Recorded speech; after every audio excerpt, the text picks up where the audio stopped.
지난 9일에 거제에서는 대통령이 참석한 가운데 세계 1등 조선 강국 도약을 담은 K조선 비전 선포식이 열렸습니다. 3년째 답보 상태인 대우조선 해양 매각에 대한 언급은 없었는데요.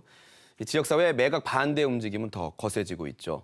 매각을 반대해온 범시민대책위 김용훈 공동집행위원장 스튜디오에 모셨습니다. 어서 오십시오. 네, 반갑습니다. 네. 3년 전에 처음 합병 계획이 나왔을 때만 해도 정부 주도로 이 급물살을 탈 것처럼 보였는데 그때는 이렇게 지역사회 반대가 거세지 않았었죠?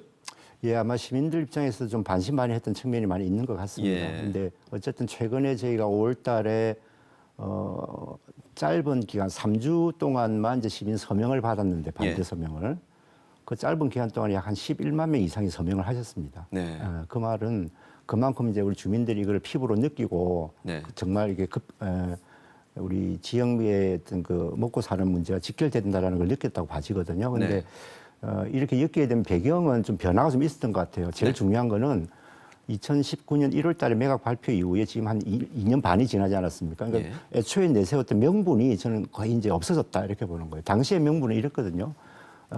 대한민국의 조선산업이 사양산업이고 공급량이 과잉돼 있으니 조선소를 줄여서 세계의 빅3를 빅2로 만들어야 된다. 그러니까 대우조선을 팔아야 된다. 이게 논리였습니다. 그런데 지금은 환경 변화가 왔고 대단히 많은 수주량이 생겨나고 있고 이런 이제 그런 걸 미처 예측을 못했던 것이죠. 이제 그런 문제가 굉장히 좀 크다고 이렇게 봐집니다. 명분 자체가 사라졌다. 이게 제일 큰 문제라고 봐집니다. 예.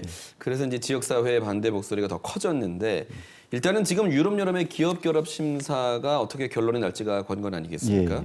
근데 지금까지 진행 과정을 보면 뭐 현대가 신청한 무조건 승인은 지금 불가능할 것으로 보이지 않습니까? 어떤 상황인가요? 저도 그렇게 봅니다. 이게 이제 어쨌든 무조건 승인이 났으면 벌써 났어야 되거든요. 근데 이미 유럽연합에서 2차 정밀 심사에 들어간 지도 벌써 오래됩니다. 1년 반도 훨씬 전입니다. 그 말은 무조건 승인을 못 해주겠다는 거거든요. 그래서 유럽연합이 가지고 있는 자체적인 판단 기준에 어쨌든 양사가 통합을 했을 때 어떤 특정한 선박, 예를 들면 LNG 추진선이라든지 LNG 운반선이라든지 이런 특수한 선박에 전 세계 시장 점유율이 70%를 상회하기 때문에 이건 도저히 받아들이기가 어려운 것이죠. 그러면 여기에 대해서 독과점을 완화시킬 수 있는 방안을 현대가 만들어서 다시 제출을 해야 되는데 이 과정이 쉽지가 않은 거예요. 예를 들면 기술 이전이라든지 자산 매각, 수주량 제한, 뭐 설비 축소 이런 것들이 필요할 텐데 어느 것 하나도 이 방안이 우리 대한민국의 조선산업의 미래에는 하등 도움이 될 게 없기 때문에 이런 방안을 추진하기가 어려울 거라고 봅니다. 그러니까 김부겸 총리조차도 대정부 질문 답변에서도 이런 식의 합병이라면 안 하는 게 낫다. 뭐 이런 발언을 하실 정도니까 저는 굉장히 좀 어렵지 않나 이렇게 보고 있습니다. 대우조선의 매각이 현실화되면 뭐 합병 목표 자체가 조선 경쟁력 강화였지 않습니까? 그런데 오히려 조선 산업에 큰 타격을 줄 것이다. 그 이유가 조선 기자재업체들은 이게 독과점 기준을 초과해버림으로 인해서 생산을 줄일 수밖에 없다라고 주장을 하고 있거든요.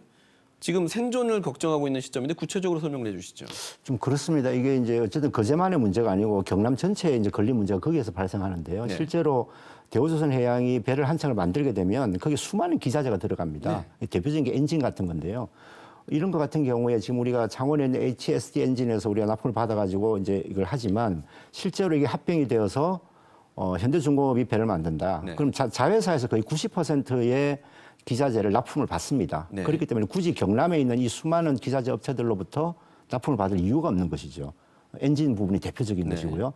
그러니까 이렇다 보니 경남에 있는 그런 기자재 업체의 고민을 깊을 수밖에 없고요. 특히나 2019년 3월 달에 본계약을 체결할 당시에 현대중공업이 내놓은 말이 굉장히 좀 웃기는 말이 하나가 있습니다.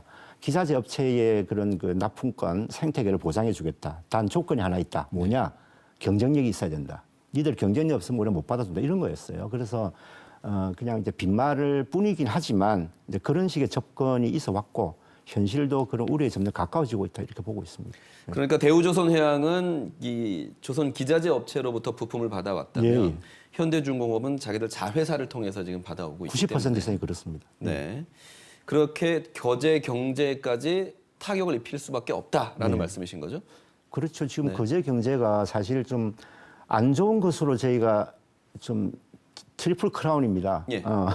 이를테면 정부가 지정한 것이 이제 고용 위기 지역이에요. 고용 위기 그리고 산업위기 대응 특별지역이기도 하고 네. 또 조선산업 특별고용 지원 업종으로 지정이 돼 있기도 해요. 예. 그 말인즉슨 어쨌든 거제 자체가 대한민국에서 경제 활동이 굉장히 위축된 곳이고 정부로서도 지원을 하지 않으면 더 이상 유지하기 어렵다고 봤기 때문에 그렇단 말씀이죠. 네. 근데 이것이 2016년도부터 가속화되어 왔는데 가장 큰 원인은 어쨌든 조선 사업의 불황이 시작되는 시기로부터 해가지고 네. 최근까지 약 한 4만 명에서 5만 명 정도의 노동자들이 실직을 했고 예. 이 중에 상당수는 거제를 떠난 것입니다. 네. 그렇기 때문에 그만큼 인구가 줄다 보니 이걸 또 대응하는 게 한계가 있을 수밖에 없죠. 네. 그래서 경기가 계속 침체 국면에 접어들었는데 만약에 합병이 되었다. 그랬을 때 구조조정은 필연적인 거예요. 이게 어쨌든 현대중공업과 대우중공업이 가지고 있는 이 동종 그 업종 자체가 굉장히 많이 중복이 됩니다. 네. 그럼 이걸 정리를 하지 않겠습니까? 당연히. 예. 거기 인적 구조조정은 당연한 것이고 예.